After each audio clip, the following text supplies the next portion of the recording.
I'd like to first of all talk about the causes of the present crisis, and I'd like to speculate on where this is all headed.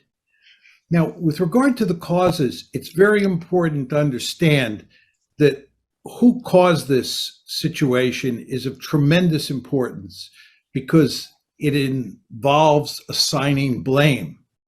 Uh, you really have two choices here. You can argue that the West, and especially the United States, caused the crisis, or you can argue that the Russians caused the crisis. But that means that whoever you argue caused the crisis is responsible for this disaster. And it is important to understand that this is a disaster. Ukraine has lost Crimea. It's, in my opinion, going to lose the Donbass. And the only interesting question to me at this point is whether it's also going to lose more territory in the eastern part of its country. Furthermore, Ukraine's economy is wrecked. Its cities are in the process of being wrecked. The international economy is going to be badly affected by these events as they go on. This is going to have terrible consequences, I think, for the Democrats in the fall.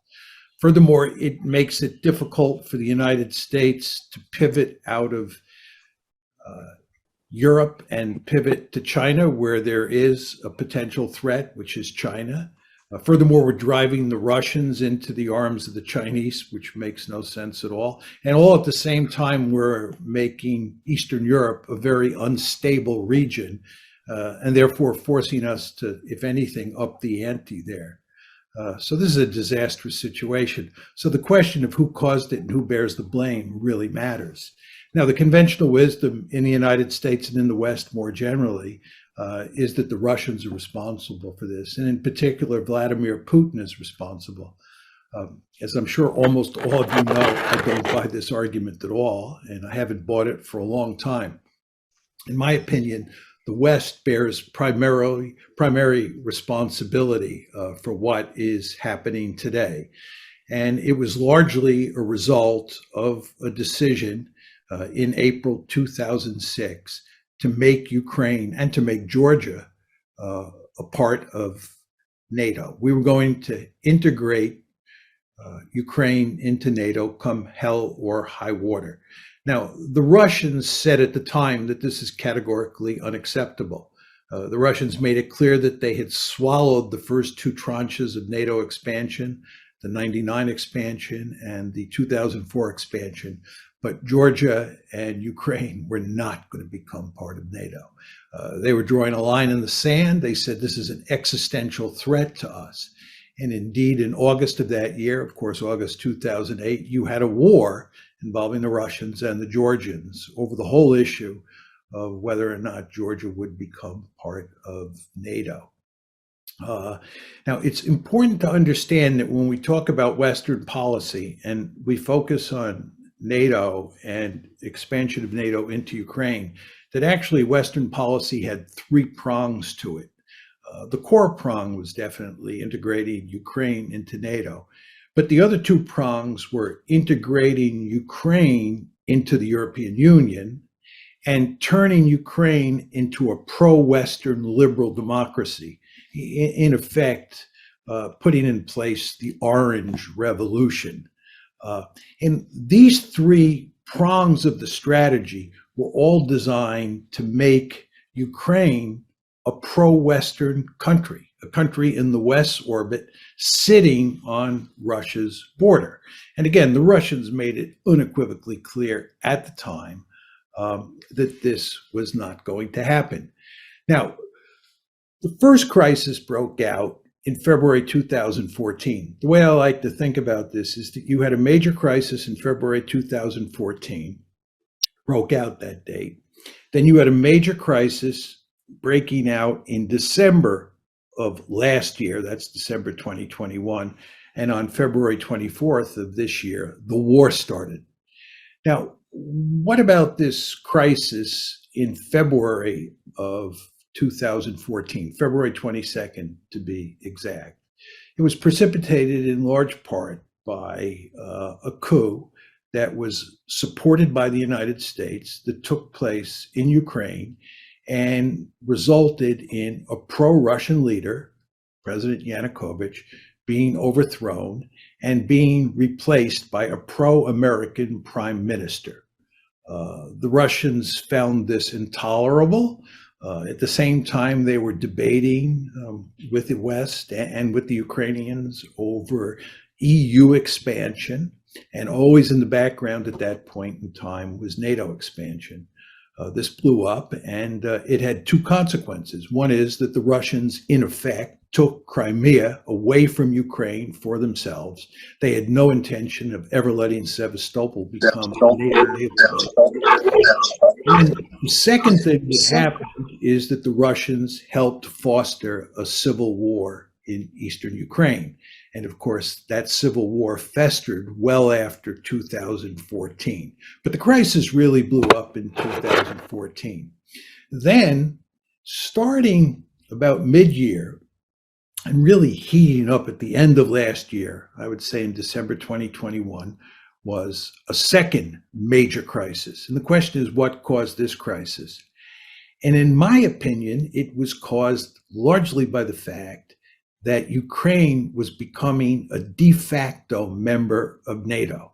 It's commonplace in the West, especially in Washington these days, to say that Ukraine had nothing to fear regarding, the United States had nothing to fear. Russia had nothing to fear regarding Ukraine becoming part of NATO. And Russia had nothing to fear because NATO was doing nothing to move forward Ukraine's incorporation into NATO. I think in a de jure sense, that's absolutely correct. But in a de facto way, that's wrong. What we were doing was we were arming the Ukrainians. And you want to remember, it's President Trump in December of 2017 who was under great pressure, who decided to arm the Ukrainians. So we were arming the Ukrainians, we were training the Ukrainians, and we were forming ever closer diplomatic ties with the Ukrainians. And this spooked the Russians. It especially spooked the Russians in the summer of last year when the Ukrainian military used drones against Russian forces in the Donbass region. It especially spooked the Russians last summer when the British drove a destroyer through territorial waters, Russian territorial waters in the Black Sea. It especially spooked the Russians in November when we were flying bombers within 13 miles of the Russian coast.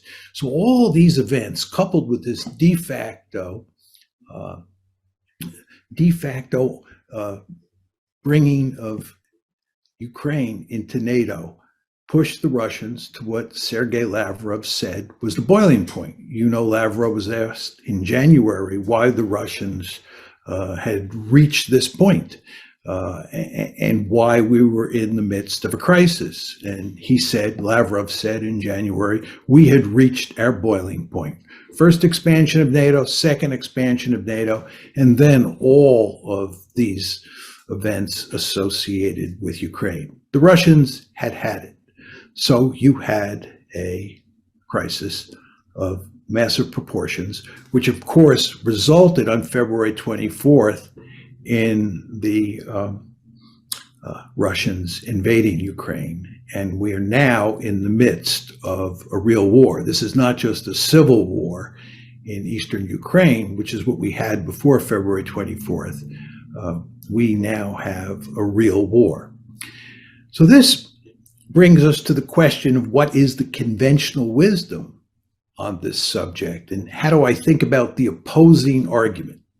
The opposing argument is that this has nothing to do with NATO expansion. It's really quite remarkable. When you listen to people in the administration speak, and when you read editorials in the Washington Post, words like this are spoken. This has absolutely nothing to do with NATO expansion. I don't know how anybody can say that. The Russians have been saying since April 2008, that this is all about NATO expansion, that NATO expansion into Ukraine is an existential threat to them. But Americans simply refuse to believe that. Not all Americans, but many Americans, and certainly the policy elite in this country. And instead, what they have done is they've created a story that is not American policy. It's not NATO expansion that's driving this train. Instead, it's Vladimir Putin. And it's the fact that Vladimir Putin is either bent on recreating the Soviet Union or he's interested in creating a greater Russia.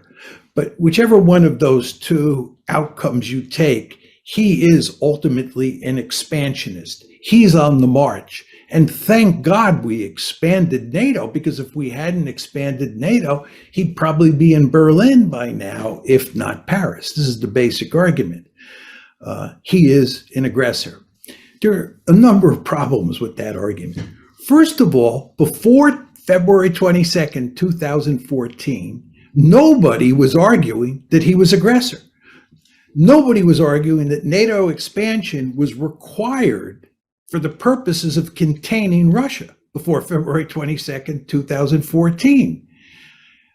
We didn't think he was a problem. And in fact, when the crisis broke out on February 22nd, 2014, we were actually shocked. If you go back and look at the newspapers at the time, the Obama administration was caught with its pants down. Why? Because they didn't think that that the Russians were aggressive. But of course, we had to invent the story after the crisis broke out so that we weren't blamed for what happened. We had to blame the Russians. So we created this story. Second reason you want to doubt this is that Putin has never said that he is bent on recreating the Soviet Union, or he's bent on creating a greater Russia. He's never said he was bent on conquering Ukraine and integrating it into Russia. There's no question that in his heart, he thinks that it would be appropriate for Ukraine to be part of Russia. In his heart, he's made it clear he'd love to bring back the Soviet Union. But he's also explicitly said that in his head, he fully understands that this is a bad idea. So if you look at what he said, there's no reason to think he's bent on recreating the Soviet Union or creating a greater Russia. To take this a step further, he doesn't have the capability. He doesn't have the capability for two reasons. First of all, he doesn't have a big enough military. This is a country whose gross national product is smaller than Texas's, right? This is not the former Soviet Union in its heyday. Furthermore, the Russians understand that occupying countries or occupying territory in Eastern Europe is a prescription for big trouble. Most of us on this call are old enough to remember the Cold War and all the trouble that the Soviets had. Think East Germany, 1953, Hungary, 1956, Czechoslovakia in 1968, constant trouble with the Poles. And one could argue that the Romanians and the Albanians were the biggest pain in the necks they ever faced. The Russians are surely sophisticated enough to know that not only do they not have the capability, but that occupying Ukraine, occupying the Baltic states would be like swallowing a porcupine. This would be crazy. So I think there's hardly any evidence to support that. And the final point I'd make is if you look at what the Russians are doing militarily in Ukraine at the moment, it does not look like they're bent on conquering the country and occupying it and integrating it into a greater Russia. But anyway, here we are. And I think everybody is very interested in the question of where we go from here. So let me say a few words about that. First of all, let me start with US policy. US policy is to double down. That's what we're going to do. This is what we did after 2014. Instead of reevaluating and saying maybe NATO expansion is not such a good idea, we went in the opposite direction. This is why I'm telling you that by 2021, the Russians understood that we were turning Ukraine into a de facto member of NATO. They understood that. So what we did after 2014 is double down, and what we're going to do now and what we're doing now is doubling down. And what does that mean? We're encouraging the Ukrainians to resist. We're not going to fight for them, you understand? We're going to fight to the last Ukrainian, but we're not going to do any of the fighting. They're on their own in that regard. But we're going to arm them and do what we can to train them at this late date and hope that they can hang in there and duke it out with the Russians. And nobody believes they're going to defeat the Russians, but maybe you'll get a stalemate. Now, the question you have to ask yourself, this is really the key question, is what are the Russians going to do, right? It seems to me that a lot of people in the West think that if the Ukrainians provide enough resistance, the Russians will roll over and play dead.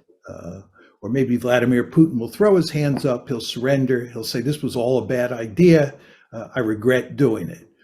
Or maybe there'll be a coup in Moscow, he'll be overthrown, and they'll bring in leaders who will work out a deal with us, and Ukraine will live happily ever after, we will live happily ever after, and the Russians will be chastened. I've spent my entire adult life studying great power politics. I know a lot about great power politics. This is not the way the world works, and it is certainly not the way the Russians work. You want to understand, going back to what I said about the April 2008 decision, the Russians said at the time, this is an existential threat. This is an existential threat, right? So even before the current war, Ukraine becoming part of NATO was viewed as an existential threat. Now you're talking about a situation where you defeat the Russians in Ukraine. This is a much worse outcome for the Russians than what happened in April 2008, and a much worse outcome than what happened in February 2014. And the Russians are not going to roll over and play dead. In fact, what the Russians are going to do is they're going to crush the Ukrainians. They're going to bring out the big guns. They're going to turn places like Kiev and other cities in Ukraine into rubble. They're going to do Fallujahs. They're going to do Mosuls. They're going to do Grozny's. You know what happened in World War II when the United States was faced with the possibility of having to invade the Japanese home islands in early 1945. The idea of invading the Japanese home islands after what happened at Iwo Jima and then later what happened in Okinawa really spooked us. So you know what we did? We decided to burn Japanese cities to the ground starting on March 10th, 1945. We killed more people the first night we firebombed Tokyo than we killed at either Hiroshima or Nagasaki. And we were systematically burning Japanese cities to the ground. Why? Because we did not want to invade the Japanese main islands. When a great power feels threatened, the Russians are going to pull out all stops in Ukraine to make sure that they win. And then there's the nuclear dimension to this. The Russians have already put their nuclear weapons on high alert. This is a really significant development because what they were doing was sending us a very powerful signal as to how seriously they take this crisis and what's going on. So again, if we start winning and the Russians start losing, you want to understand that what we're talking about doing here is backing a nuclear-armed great power that sees what's happening as an existential threat into a corner. This is really dangerous. Go back to the Cuban Missile Crisis. I don't think that what happened in the Cuban Missile Crisis was as threatening to us as this situation is to the Russians. But if you go back and look at how American decision makers thought at the time, they were scared stiff. They thought that Soviet missiles in Cuba was an existential threat. And they were willing, many of Kennedy's advisors, to use our nuclear arsenal against the Soviet Union. That's how serious great powers get when they think they face existential threats. So in my opinion, we are in a very dangerous situation. I think the likelihood of nuclear war is very small, but the likelihood doesn't have to be high for me to be really scared because of the consequences associated with nuclear use. So we better be extremely careful here regarding what we do in terms of pushing the Russians into the corner. But again, I'm not sure that's going to happen, because I think what's going to happen here is that in a competition between us and the Russians will win. Now you're saying to yourself, why is he saying that?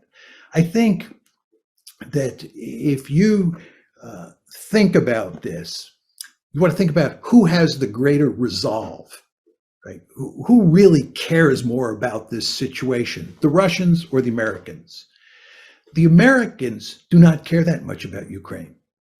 The Americans have made it clear they are not even willing to fight and die for Ukraine. So it's not that important to us.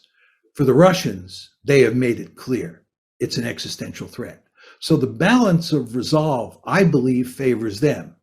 So as we walk up the escalation ladder moving forward, my guess, and it's just my guess, is that the Russians will prevail, not the Americans, and the Russians will prevail because the balance of resolve favors them. Now, the question is, who loses this war? I think it doesn't matter much to the United States if we lose in the sense that the Russians prevail in Ukraine. I think the real losers in this war are the Ukrainians. And I think what's happened here is we have led the Ukrainians down the primrose path. We have pushed very hard to encourage the Ukrainians to want to become part of NATO. We have pushed very hard to make them part of NATO.